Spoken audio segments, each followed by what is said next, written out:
A new 77-page report details a series of failures in law enforcement's response to the Uvalde school massacre, and it describes a, quote, overall lackadaisical approach by nearly 400 officers from many different agencies on the scene that day. The report blames a lack of effective incident command and a failure to follow active shooter training.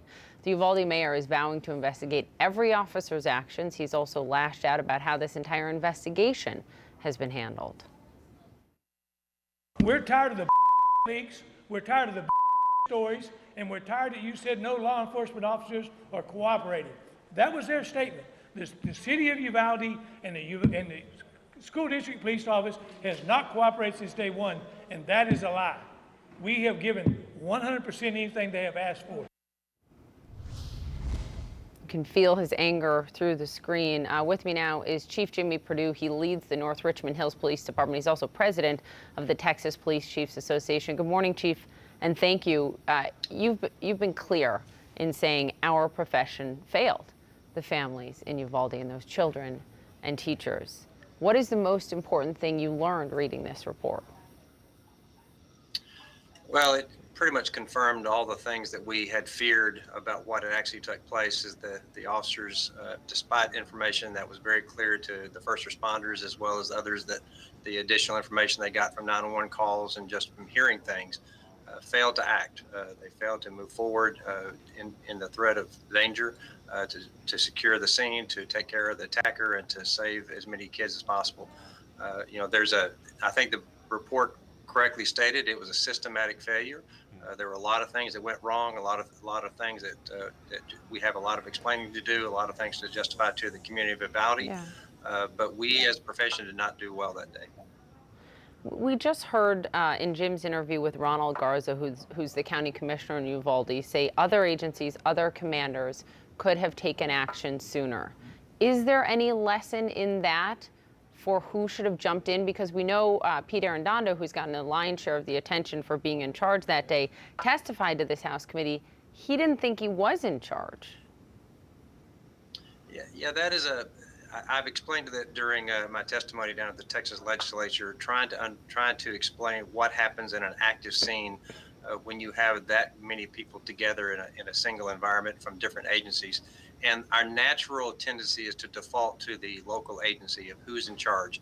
And you saw that on the body camera. You saw people deferring to the chief because they knew he was there in the room, and he was verbalizing some of his instructions. That was very clear that he was in charge. And so it's a very difficult thing for an individual officer to go past the chain of command and take independent action. Clearly, with hindsight, we know that's what should have happened. Somebody should have stepped up. And I believe that if somebody had stepped up and said, I'm going in, I believe that others would have followed them into that door. And I wonder if you think lives could have been saved, because the report does say they don't know. They don't know if earlier action was taken, if lives could have been saved. But at the same time, the report says it's plausible that some victims could have survived if they had not had to wait. We know some of these victims bled out on the way to the hospital. So I wonder what you think the lesson is there. I mean, one of the relatives we're having on next hour said at least they could have held their hand while they were dying. At least they wouldn't have had to have been alone. And that is the difficult part, particularly from a family member, knowing that they were in that room alone. But as they report correctly stated again, the shot likely that most of the students died from the initial volley of gunfire, given the amount of rounds that were fired before the officers ever went into the room. But I think that we'll never know exactly what happened. We'll never know exactly whether their lives could have been saved. As the report again stated, that the fact that there were some students that were transported still alive but died on the way to the hospital, anyone would indicate that if you could have got to them 77 or 70 minutes earlier, likely there could have been some people that survived more because of the bleeding out that took place.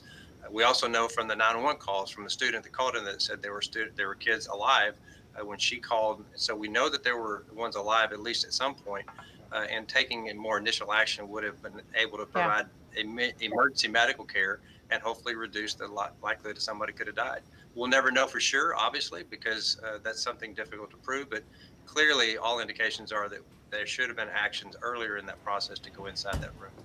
Let's talk about the laws in the state of Texas, because the Supreme Court has just given states,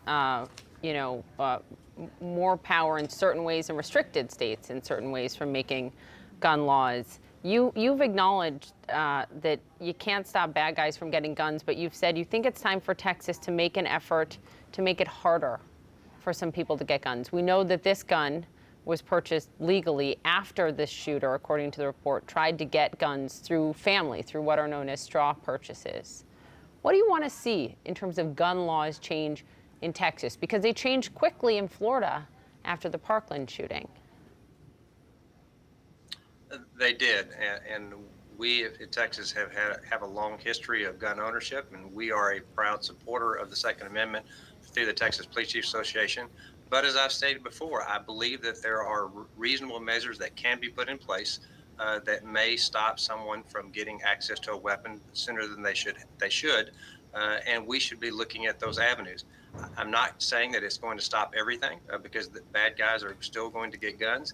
But I think if we can prevent some one or two of these events from occurring, then I think it's worth that inconvenience that may come from raising the age from 18 to 21, closing the loophole for straw purchases in Texas, and looking at ways that we can get more mental health information to the officers in the field so that they can make better decisions whenever they're encountering these individuals. Because right now, they don't have access to all the information that they should when they're trying to make those field decisions.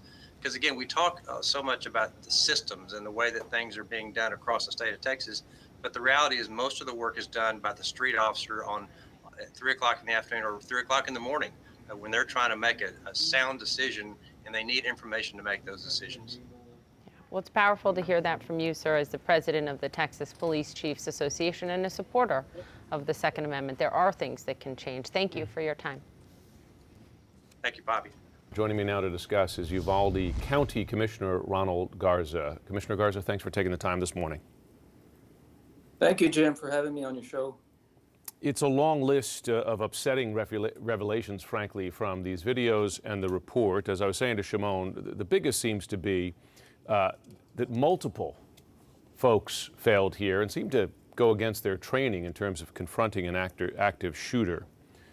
First question is, in your view, should several of the responding officers, not just Arredondo, face repercussions? Well, Jim, the big takeaway from yesterday's press conference, as Representative Burrows and Representative Moody and Judge Eva Guzman conveyed to the press yesterday and the audience, was that there were various shortcomings and failures on the part of the multiple law enforcement agencies that were there on that tragic day. The big takeaway, I think, in my opinion, from the committee was that, yes, the school commander was in charge, but other agencies or other individuals could have taken over the scene. One again, it's a long list of revelations here. Early on in this, there were a lot of questions about information sharing. For instance, did the officers inside that hallway know that there was a child calling 911 who was alive inside the room? We now know they did know. It's on the tape. It's on the body cam footage. The 911 dispatcher with a direct line to the officer saying there's a child on the line. What's your reaction to that? How could they not know there's a child wounded in there and then use that as the spark for action? Well, the video speaks for itself. It was very revealing. And that was another issue that was brought up at the press conference yesterday by the committee, that there were communication breakdowns at the scene of that day. So, yes, communication breakdowns, and as a result, you had that delay before action was taken.